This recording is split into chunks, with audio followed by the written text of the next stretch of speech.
Hi guys, welcome back to my channel.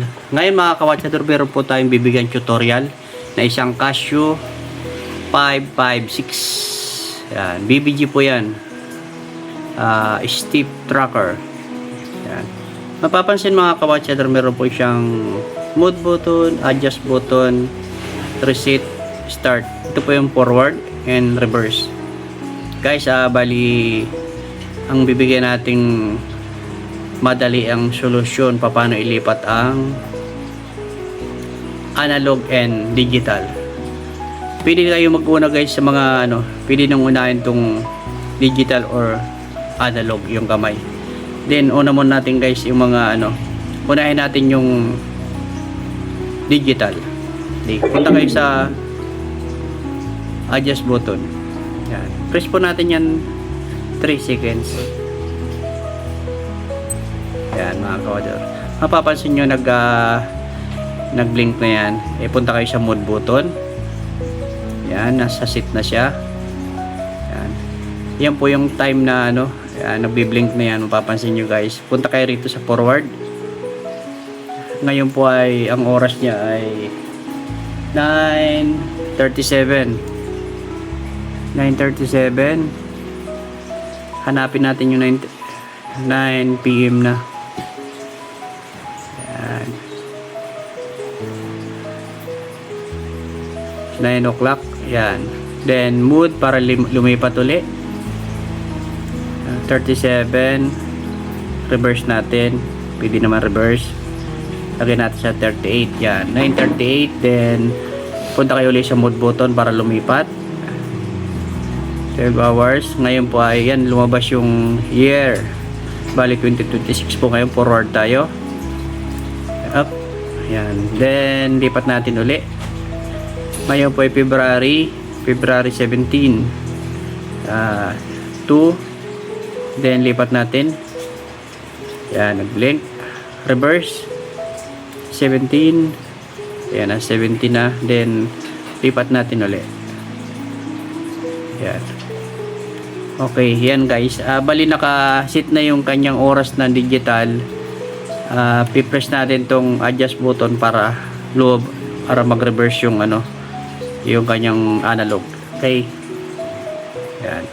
Hintayin na natin ng mga kawattiter kung siya lilipat. Yan.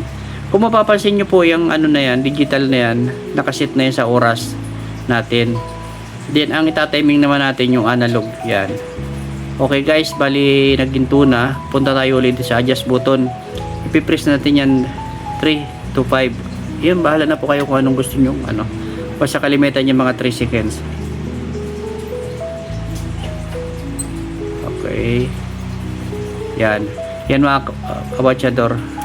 Pag ganun, huwag nyo nang bibitawan yung na yan. Itong adjust button hanggat di lumalabas yung handset. Okay. Hintayin mo natin. Another. Okay. Yan. Huwag nyo pong bibitawan yan. Yan. Yan. Mapapansin nyo mga kawatsador. Yan. Nag-release na siya. Makita nyo yan. Handset. Okay. Then, ang gagawin natin po. Kailangan po itong dalawang kamay na yan. Pumunta sa 12 o'clock. Okay. Pindot natin dito sa forward or dito. Dito tayo forward. Yan. Okay. Kailangan po may tama natin yan dito sa 12 o'clock parehas.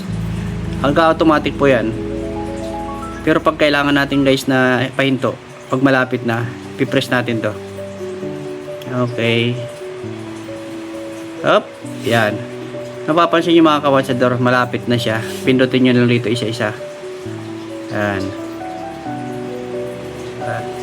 Nakasinter na. Okay. Pag nakasinter nyo, mapapansin nyo guys, tandaan nyo kung ano nakalagay dito sa oras ng digital, dapat ganun ang lalabas dun sa analog. Okay. 1, 2, 3. Yan. Press natin. Ayan po. 9:41. Tuesday.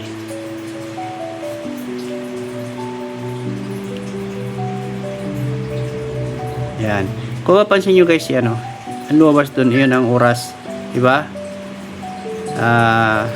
Bali, ganun lang kadali guys. Sundan nyo na lang yan. And shout out po sa ating mga subscriber at mga viewers dyan.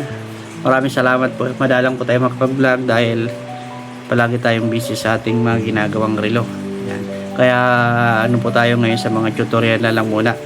Hindi tayo makapag-edit, mas mahirap. Yan guys, shoutout na lang po sa lahat ng ating subscriber and viewers. Yan guys, maraming salamat. Bye bye.